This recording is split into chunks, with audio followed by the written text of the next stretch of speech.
बातचीत जीवन में अपनाओ। किसी ने वीडियो देखा था जो कल भेजे थे? एकदम simple simple learn and grow के भेजे थे, देखे थे किसी ने?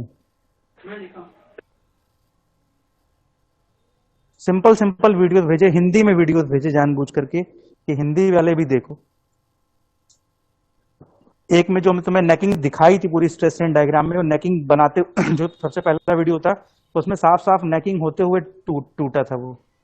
किसी ने जरा सा भी ध्यान नहीं दिया होगा उस पर। हाँ सर, देखे थे सर। देखे, वो तो कंटेंट ऑफ टॉक उससे रिलेटेड करते। तुमने वो देखा, वो पढ़ा, एग्जैक्टली वही हो रहा था जो क्लास में चला। ऐसे ही नेकिंग हुआ था स्ट्रेस स्ट्रेन डायग्राम में। सब चीजें चर्चा इन सब विषयों में करो, नंबर तो आ ही जाएंगे यार। कंटेंट बदलो बातचीत का। हम यहाँ पे माइक्रो स्ट्रक्चर, ग्रेन्स और पेरालाइट और वो बेनाइट बनाने का सिखा रहे हैं यहाँ पे इन लोग को, बस खाली चोरी मक्कारी सीखनी। तुषार कश्यप अभी तक एड ऑन हुए कि नहीं एड ऑन हुए? सर नहीं होगा, वो उसका फोन कह रहा है कि हैंग कर गया है, तो उसकी स्क्रीन पूरी ब्लैकआउट हो गई है, ऐसा कुछ। तुषार कश्यप बेवकूफ बना रहे हैं, समझ रहे हैं आप? तुषार कश्यप को कल हमने ट्रिपल टी डायग्राम दे दिया तो उनके दिमाग खराब हो गए। साहिल, तुम्हारा रेडी है ट्रिपल टी डायग्राम? हाँ सर, बता सकता हूँ। तो तुम एक काम करो, ट्रिपल टी डायग्राम का कोई इमेज है तुम्हारे पास? हाँ सर। ट्रिपल टी डायग्राम का एक इमेज अपनी स्क्रीन शेयर करिए। आप अपने बाकी सारे फोल्डर्स बंद कर दीजिएगा मोबाइल के। तो आप एक स्क्रीन शेयर करिए और जब ट्रिपल टी डायग्राम स्टार्ट करिए, बाकी मैं आपके पीछे से मदद करूंगा, चिंता मत करिए। एक प्रेजेंटेशन के लिए बोल रहा, ऑनलाइन प्रेजेंटेशन की ट्रिपल टी डायग्राम के लिए सिर्फ वही बचा रखा है हमारे सिलेबस का पार्ट। और ट्रिपल टी डायग्राम और आयरन कार्बन डायग्राम में जो है, थोड़ा सा जो है, मतलब दोनों में से एक आने की संभावना पूरी तरीके से बनी हुई है, या फिर यहाँ तो नहीं तो आपको आपके जीवन में कभी ना कभी, अगर मैकेनिकल से ही बढ़ते रहे तो 100% बता रहा हूं मैं आपको, आपको पीछा नहीं छोड़ेगा ट्रिपल टी डायग्राम और आयरन कार्बन डायग्राम। तो जब तक वो स्क्रीन शेयर कर रहा है तब तक हम जो है, स्क्रीन शेयर कर दी है उसने, सब लोग जूम यस कर सर। सकते हैं अपनी स्क्रीन यस पे। सर। चलो हम थोड़ा सा बेसिक बता दें, फिर आगे बढ़ोगे साहिल तुम? ठीक है सर। साहिल, या तुम बेसिक्स तुम्हारे यस क्लियर हो सर। तो तुम ही स्टार्ट हो जाओ, हमें कोई दिक्कत नहीं है, तुम ही स्टार्ट हो जाओ। हाँ सर, मैं बता देता हूँ, जो छूटेगा आप बता दीजिएगा। चलो ठीक है, ध्यान से देखिए, ये क्वेश्चन बहुत इंपॉर्टेंट है, ठीक है? सभी लोग जो है इसको ध्यान सुनेंगे। चलो मैं अपना म्यूट कर रहा हूँ, साहिल तुम स्टार्ट हो जाओ। ठीक है। तो जो सामने स्क्रीन पे हमें दिख रहा है, ये हमारा ट्रिपल टी डायग्राम है। ट्रिपल टी का मतलब है, सबसे पहला जो टी है वो टाइम, दूसरा टेम्परेचर और तीसरा है ट्रांसफॉर्मेशन। तो हमने जो आयरन कार्बन डायग्राम पढ़ा था, तो उसमें हमने ये देखा था कि किस किस टेम्परेचर पे, किस किस कंपोजिशन पे कौन सा स्ट्रक्चर का हमें आयरन और कार्बन के कौन सा एलॉय मिला है। और तो वो हमारा कर्व था, वो पढ़ लिए थे। अब ये जो कर्व है, ये हमारा कूलिंग कर्व है, कि किस टेम्परेचर पे कैसे कैसे हम कूल डाउन करेंगे एलॉय को, तो हमें कैसा कैसा स्ट्रक्चर मिलेगा। तो हमारे सिलेबस में जो है वो हमारे पास है कि जो हमारे पास यूटेक्टॉइड स्टील थे, जो 723 डिग्री सेल्सियस यानी रिक्रिस्टलाइजेशन टेम्परेचर था, उसके नीचे से जब हम वहां से जब उसके नीचे ठंडा करेंगे, तो जो ऑस्टेनाइट है हमारा, वो किस किस फॉर्म में कन्वर्ट होगा। तो सबसे पहले हमारे पास जो वाई एक्सिस है, उस पर हमारा टेम्परेचर गिवन है। एक्स एक्सिस पे हमारा टाइम गिवन है, जो कि लॉगरिथमिक टाइम स्केल होता है। ठीक। तो अब स्टार्ट करते हैं इसको, कि ये स्टार्टिंग होता कहाँ से। तो सबसे पहले जो हमारा एलॉय होगा, उसको रिक्रिस्टलाइजेशन टेम्परेचर के कुछ ऊपर तक गर्म करेंगे, और उसको इतना गर्म करेंगे कि जैसे सारा का सारा स्ट्रक्चर है वो ऑस्टेनाइट में कन्वर्ट हो जाए। तो इसका जो जो दोनों हमारे पास ये कर्व दिख रहे हैं, इसके लेफ्ट साइड में जितना भी स्ट्रक्चर है वो ऑस्टेनाइट है। इस कर्व को एस कर्व या फिर सी कर्व के नाम से भी जाना जाता है। जैसा कि सामने हमें दिख रहा है, कर्व जो है सी फॉर्म में बना है, तो इसलिए इसको सी कर्व भी कह दिया जाता है। जो पहला कर्व है हमारा, वो टेम्परेचर ट्रांसफॉर्मेशन बिगिन कर्व, जो पहला है उसको कहते हैं कि यहाँ से ट्रांसफॉर्मेशन हमारा स्टार्ट हो गया है। और जो दूसरा है वो है ट्रांसफॉर्मेशन एंड्स कर्व, यानी कि यहाँ तक ट्रांसफॉर्मेशन खत्म हो जाता है। अब इसको समझते हैं कि मान लेते हैं हमारा जो मेटल है वो 700 डिग्री के ऊपर तक गर्म है। ठीक। अब उसके बाद जब हम 600 डिग्री सेल्सियस तक आते हैं तो जो इन दोनों कर्व के बीच की डिस्टेंस है वो हमारा है टेम्परेचर होल्डिंग टाइम का डिस्टेंस। यानी कि जब पहली लाइन तक हम टेम्परेचर ला देते हैं तो उसके बाद हम उतने टाइम तक जब ट्रांसफॉर्मेशन एंड कर्व है वहां तक हम टेम्परेचर होल्ड किए रहते हैं ताकि हमारा जो पूरा का पूरा स्ट्रक्चर है वो यूनिफॉर्मली कन्वर्ट हो जाए, ट्रांसफॉर्म हो जाए। तब तो सबसे पहला जो होता है हमारा कि रिक्रिस्टेशन टेम्परेचर से हम 600 डिग्री सेल्सियस तक आते हैं तो हमें मिलता है कोर्स परलाइट। कोर्स परलाइट क्यों मिलता है? क्योंकि कोर्स परलाइट में जो होता है हमारे जो ग्रेन्स होते हैं, ग्रेन साइज वो बिगर होते हैं, बड़े बड़े होते हैं, और यहाँ पे जो टाइम होता है वो ज़्यादा होता है, ज़्यादा लगता है, मतलब ज़्यादा देर तक होल्ड किए रहते हैं। फिर उसके नीचे जो हमें ये 500 डिग्री सेल्सियस दिख रहा है इसको बोलते हैं nose of the curve. Nose of the curve.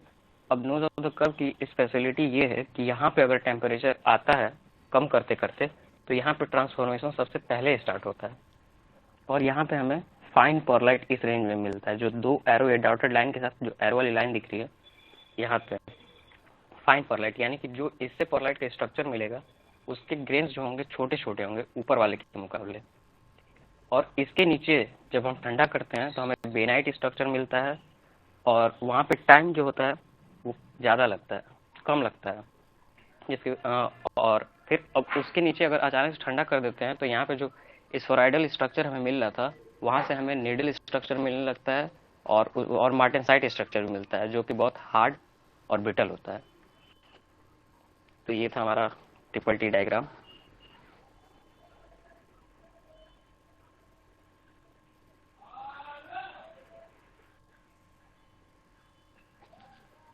Hello बेटा साहिल, यस सर। Yes sir. मेरी एक रिक्वेस्ट है तुमसे। मैं चाहता हूँ कि एक बार फिर से सारे पॉइंट्स को धीरे धीरे फिर से एक बार बोल दो, शेयर करके ठीक स्क्रीन। एक मिनट, कुछ बच्चे ऐड हुए हैं बाद में, तुम 2 मिनट होल्ड कर लो, उसके बाद फिर से स्टार्ट करो। 2-3 बच्चों का मेरे पास अभी मतलब व्हाट्सएप मैसेज आया है कि वो चाह रहे हैं कि एक बार फिर से बोल दिया जाए, तो 2 मिनट होल्ड करके फिर से स्टार्ट करना। 2 मिनट पॉज ले लीजिए आप लोग भी।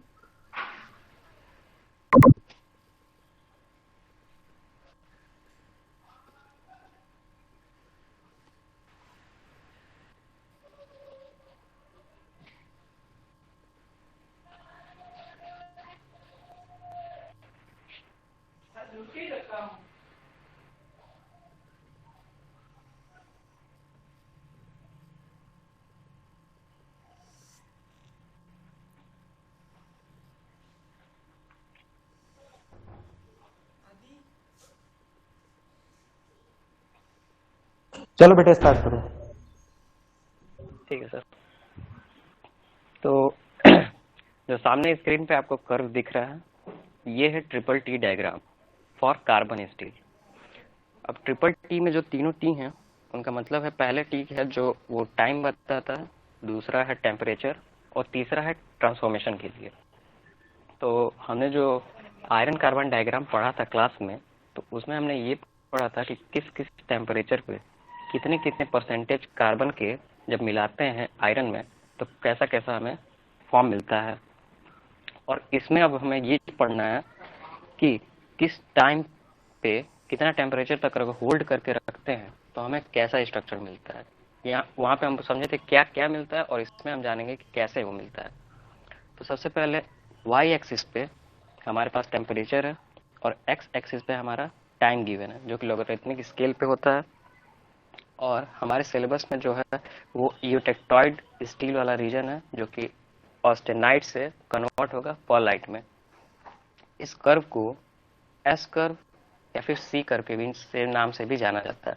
अब ऐसा क्यों है कि जो सामने आपको दो दो कर्व दिख रहे हैं ये सी की तरह दिख रहे हैं, तो इस वजह से इनको ऐसा कह दिया जाता है। फिर इन दोनों कर्व में जो पहला कर्व है इसको बोलते हैं ट्रांसफॉर्मेशन बिगिन कर्व, यानी कि यहाँ पे ट्रांसफॉर्मेशन स्टार्ट होता है, और दूसरा जो सी है वो है ट्रांसफॉर्मेशन एंड कर्व, यहाँ पे ट्रांसफॉर्मेशन खत्म हो जाता है, यानी कि पूरी तरह जो हमारा स्ट्रक्चर है जो हमें स्ट्रक्चर चाहिए होता है उसमें कन्वर्ट हो चुका होता है। तो ये एक जो कर्व है ये हमारा कूलिंग कर्व है। कूलिंग कर्व ये ऐसा है कि जब हम रिक्रिस्टलाइजेशन टेम्परेचर पे वो एलॉय को गर्म कर देते हैं और उसको यूनिफॉर्मली गर्म करते हैं ताकि पूरा का पूरा जो स्ट्रक्चर है वो ऑस्टेनाइट में कन्वर्ट हो जाए। और जब कूल डाउन करते हैं यानी कि टेम्परेचर कम करते हैं तो इन दोनों कर्व के बीच की जो डिस्टेंस है वो हमें टाइम देती है। और वो टाइम का मतलब ये है कि उतनी देर तक हमने उसको उस टेम्परेचर पे होल्ड रखा है, मतलब उतने टेम्परेचर पर रोक रखा है ताकि हमारा पूरा का पूरा जो स्ट्रक्चर है वो कन्वर्ट हो जाए पोरलाइट स्ट्रक्चर में। ठीक, तो सबसे पहले जो सबसे ऊपर वाला पार्ट है जो थीटा 1 हमको दिख रहा होगा यहाँ पे, थीटा 1, तो इसके ऊपर का जो पार्ट है वहाँ पे जब रिक्रिस्टलाइजेशन टेम्परेचर से 600 डिग्री सेल्सियस तक हम गर्म करते हैं तो जो ऑस्टेनाइट होता है वो हमारा कोर्स परलाइट में कन्वर्ट हो जाता है। कोर्स परलाइट स्ट्रक्चर में जो ग्रेन साइज होता है वो बड़े बड़े होता है। फिर उसके बाद जो ये एरो डॉटेड लाइन है उसके बीच में हमें फाइन परलाइट स्ट्रक्चर मिलता है। और जो 500 टेम्परेचर आपको दिख रहा है इस ग्राफ में, इसको बोलते हैं नोज। यहाँ पे जो ट्रांसफॉर्मेशन का स्टार्ट होने का टाइम है वो सबसे मिनिमम होता है और उसके नीचे हमें बेनाइट स्ट्रक्चर मिलता है। और जब टेम्परेचर हम अचानक से बहुत ज़्यादा कम कर देते हैं तो मार्टेनसाइट स्ट्रक्चर के बारे में हम पढ़ चुके हैं, तो वहाँ पे हमें जो स्फेरॉइडल स्ट्रक्चर की जगह नीडल लाइक स्ट्रक्चर मिलने लगते हैं जो कि बहुत ही हार्ड और ब्रिटल होता है। तो सर इतना ही था। बेनाइट, बेनाइट के बारे में नहीं बताया। तो बेनाइट जो है जब नोज के नीचे जो दोनों डॉटेड एरो हैं उनके बीच में जो नीचे में बेनाइट दिख रहा है, तो जब 500 डिग्री सेल्सियस से नीचे हम ठंडा करते हैं तो हमें जो स्ट्रक्चर मिलता है वो बेनाइट स्ट्रक्चर होता है।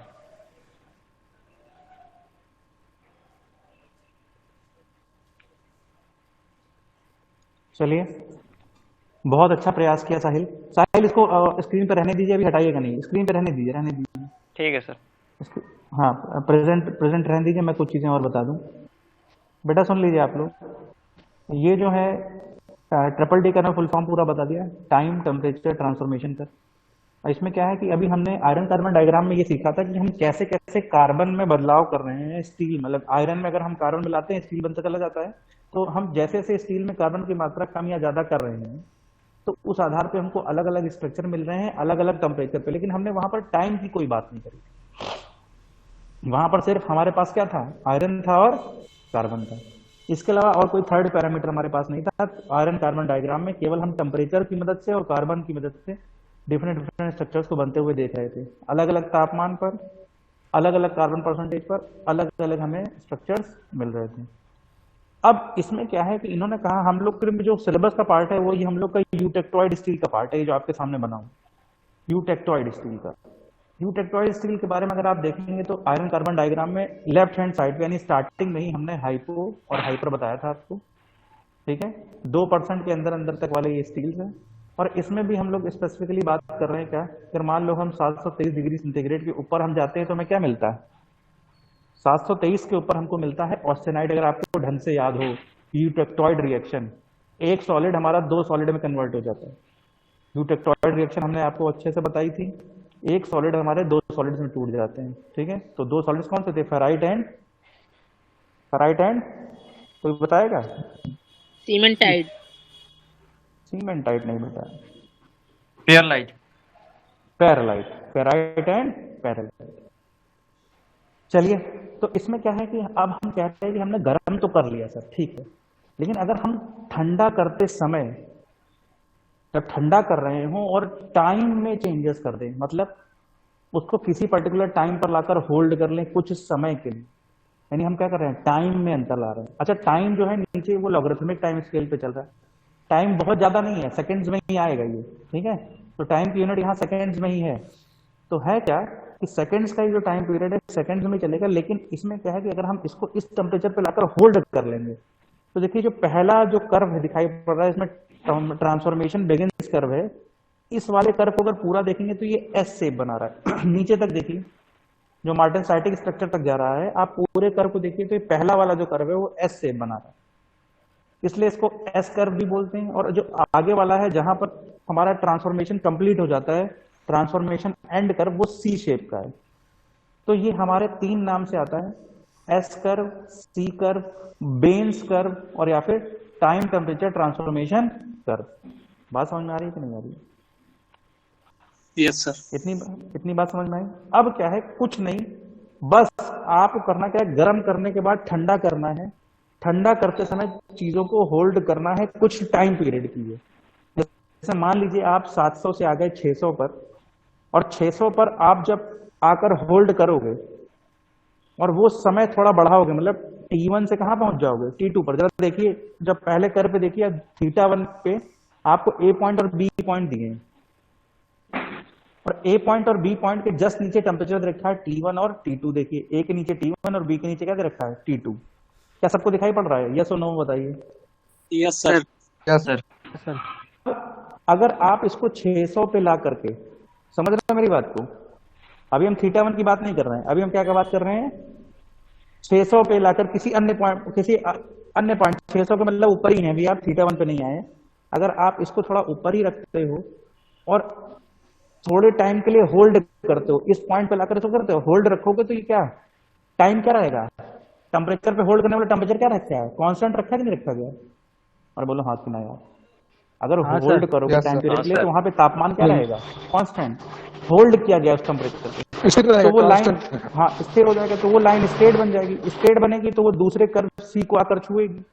जब सी को आकर छूती है तो हम देखते हैं यहां पर हमको क्या मिल जाता है, कोर्स पेरलाइट।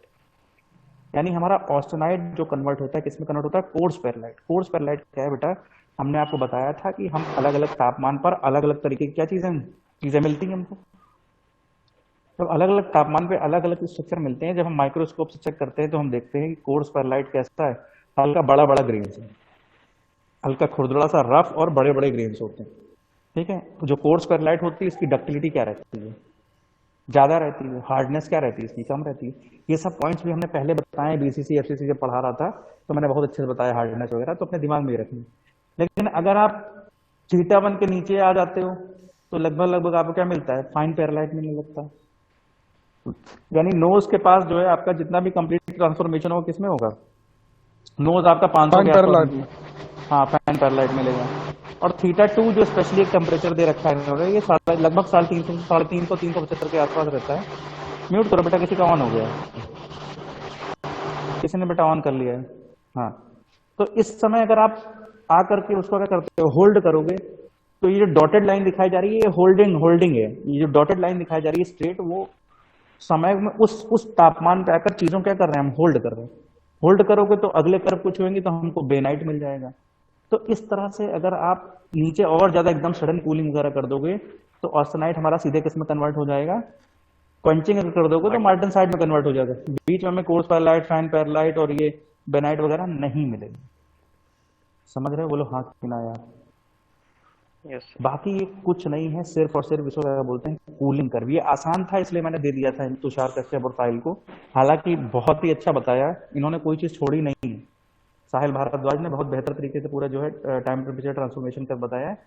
हम लोग सिर्फ कितना पढ़े हैं, यूटेक्टॉइड स्टील के लिए। किसके लिए पढ़े हम लोग, यूटेक्टॉइड स्टील के लिए पढ़े हैं। और उसमें हमने कोर्स पेरलाइट, फाइन पेरलाइट और बेनाइट, 4 चीजों को हम लोगों ने बनते हुए देखा है।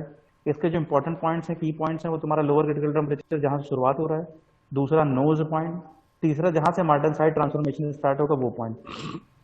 इन सब चीजों को आपको कर्व में शो करना पड़ेगा। ये तुम्हें 100 से लेकर 700 के बीच में, शुरू तो 0 से हो रहा है, लेकिन ये कर्व हमारा 100 से लगभग 700 के बीच में पूरा कंप्लीट हो जाता है। इस पूरे कर्व को आपको शो करना पड़ेगा, आएगा तो 5 नंबर में ही आएगा। समझ रहे हैं आप? बोलिए बोलिए, समझ में आ रहा है कि नहीं? हाँ सर, हाँ सर। हाँ, तो इस कर्व को आप लोग पढ़ लेंगे। मैं ज्यादा क्लास, मैंने बोला था मैं समय बर्बाद नहीं करूंगा आपका। अब मैं आधे घंटे ही क्लास लूंगा, लेकिन आधे घंटे की क्लास में क्या होना चाहिए, हमारा एक टॉपिक कवर होना चाहिए। तो अब अगर हम स्पेशली कहें तो हम अपने लगभग पूरे सिलेबस को क्या कर चुके हैं, 99.99% हम लोग चीजों को छू चुके हैं सिलेबस की। ठीक है, बाकी तो मान लीजिए कि 0.001% में भी 3-4-5 टॉपिक कोई ना कोई सिलेबस का ऊपर नीचे रह ही जाता है। लेकिन आप अब वो बच्चे, जितना मैंने पढ़ा दिया उतना पढ़ने से हमारे पास 50 में से 45 नंबर लाना इज इजी। लेकिन जिसको 50 के लिए काम करना है, उसको अब पूरे सिलेबस के टॉपिक को उठा करके जज करना पड़ेगा। वो बंदा जो है 50 आउट ऑफ 50 कंप्लीट कर सकता है। लेकिन केवल इमोशनल होकर के केवल इंजीनियरिंग मटेरियल ही मत पढ़िएगा, मॉस भी पढ़िएगा, मैथ्स भी पढ़िएगा, क्योंकि बहुत ज़्यादा बैक मैथ्स अगर रिटर्न होगा, क्योंकि हम जानते हैं रिटर्न एग्जामिनेशन अगर हो गया तो मैथ्स में, मॉस में, ये सब सब्जेक्ट्स ऐसे होते हैं जिनमें बैक बैक लग जाती है, समझ रहे हैं। इंजीनियरिंग मटेरियल थोड़ा सा थ्योरेटिकल हो जाता है तो कुछ ना कुछ बच्चा डायग्राम कुछ ना कुछ बना के चला आता है, 17 नंबर पा जाता है। लेकिन कंसेप्चुअल था, उम्मीद करते हैं इंजीनियरिंग मटेरियल आपको समझ में आया होगा जितना हमने बताया। क्या सभी को समझ में आया engineering material? Yes sir. Yes sir. Yes sir. मैं फिर भी कुछ ना कुछ वीडियोस कुछ ना कुछ लिंक्स में भेजता रहूं। हाँ बोलो बेटा, बोलिए कौन बोल रहा था? साहिल, अब आप हटा सकते हो, साहिल प्रेजेंट अपना Yes, sir. मोबाइल हटा सकते हो, स्टॉप प्रेजेंटिंग कर दीजिए आप बस। एक मिनट रुकना, मैं अटेंडेंस ले लूं सभी की, क्योंकि अटेंडेंस के लिए ही कुछ लोग ज्वाइन हुए हैं हमारे, कुछ बच्चे अटेंडेंस के लिए ही ज्वाइन होते हैं। अब जैसे यहाँ पर दो बच्चों को आज मैं देख पा रहा हूँ जो कभी नहीं आए, एक अनुराग है और एक हमारे शुभम है। अनुराग और शुभम में कोई हो तो बातचीत करे। Yes sir. बेटा अनुराग और शुभम, अनुराग और शुभम तुम लोग कभी आए नहीं हो, मैं लग रहा है। किसमें सर? सर कल तो ज्वाइन किए थे। नहीं नहीं नहीं नहीं, अनुराग पांडे और शुभम कुमार, मेरे ख्याल से आप लोग उसमें हो ना, के ग्रुप में हो ना? नहीं सर, हम ए ग्रुप में हैं। आप ए ग्रुप में? अच्छा अच्छा ठीक है, थर्ड ईयर का लड़का है, दिमाग मेरा थोड़ा, इस वक्त इतने बच्चों के नंबर आगे सामने गुजर रहे हैं ना, तो आप लोग Yes, तो अटेंडेंस ठीक है ना आप लोगों की, अनुराग और शुभम? यस सर, हमने रिप्रेजेंट किया सर। शुभम की नहीं ठीक है, शुभम हमें नहीं है सर अटेंडेंस, कल भी तो आज सर। अरे कल तो अटेंड किए थे, बाकी करे हो यहाँ पर आकर ऑफलाइन क्लास जो जब चलती रही अक्टूबर नवंबर दिसंबर में? किए हैं सर, ऑफलाइन भी किए थे क्लास, इतने समय डेली किए हो? आते थे। जी सर, डेली डेली आते आते थे? थे। अच्छा यस सर, डेली डेली आते थे। अच्छा, टेस्ट 3 दिया था इंजीनियरिंग मटेरियल का? हाँ दिए थे सर, क्या आया था? दोनों टेस्ट दिए थे सर। अब मैं तीसरे टेस्ट में क्या आया था ये बताओ हमको, क्वेश्चन बताओ कोई एक। क्वेश्चन सर वही हर एक कर बनाने का आया था, वो चित्र। कौन सा कर था, कौन सा चित्र बनाने को आया था? अरे सर भूल गए, लेकिन आया था बनाने के लिए, इसमें तो 12 नंबर पाए थे, कल ऐश्वर्या बताया राय का था। चित्र तो नहीं दिए होंगे कि ऐश्वर्या राय का चित्र बनाना है? चित्र तुमको कोई इंजीनियरिंग मटेरियल का दिए होंगे, टॉपिक तो पता ही होगा। नहीं सर भूल गए, लेकिन टेस्ट दिए थे सर। हाँ हाँ, बहुत बढ़िया बहुत बढ़िया, चलो ठीक है। देखो नहीं तो जिनके नाम कुशवाहा जी लिख करके भेज रहे हैं, वो सभी लोग जब आएंगे कॉलेज तो हमसे जरूर मिल लेंगे, ठीक है? शुभम कुमार, एक मिनट मैं तुम्हारा देख भी ले रहा हूँ सामने। देखिए जो बच्चे नहीं आए हैं उनसे कुछ ना कुछ असाइनमेंट वगैरह लिख करके जमा कर रहे हैं आकर के। मैं कह रहा हूँ आपके मार्क्स चले जाएंगे, मैं एकदम ईमानदारी से काम करता हूँ, फिर आपको दिक्कत होगी। शुभम कुमार, शुभम कुमार, शुभम कुमार तुम टेस्ट दिए हो, ठीक है, दूसरा तीसरा टेस्ट दिए हो। सुनील कुमार पटेल का साथ दिक्कत, सुनील कुमार पटेल ज्वाइन है? सुनील? Yes sir. सुनील कुमार पटेल, तुम्हारा नाम वो नहीं लिखे हैं, क्या नाम है, कुशवाहा जी? नहीं सर। मौका मिले तो चक्कर काट देना एक। ठीक है सर, आपसे मिल लेंगे किस सर से मिलेंगे? हाँ मेरे से अरे मिल तुम सभी टीचर से लो, आओ मिल लो। देखो जो बच्चे हैं असाइनमेंट वगैरह जमा कर दे रहे हैं। सर हम जमा कर दिए असाइनमेंट, आपको बोले दिए तो थे। हम जान रहे हैं, तुम तो बगल में ही रहते हो ना, बगल में ही रहते हो ना, तो आके मिल लेना, ठीक है? ठीक है सर। चले ठीक है बेटा, ओके क्लास, थैंक यू बेटा, everybody leave. Thank you sir. Thank you sir. Thank you sir.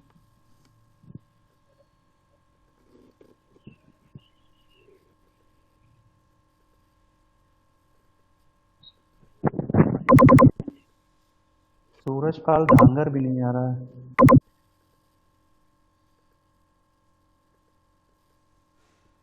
बेटा लीव कर दीजिए, कुछ लोग तो बेटा क्लास करते हैं म्यूट करके, कम से कम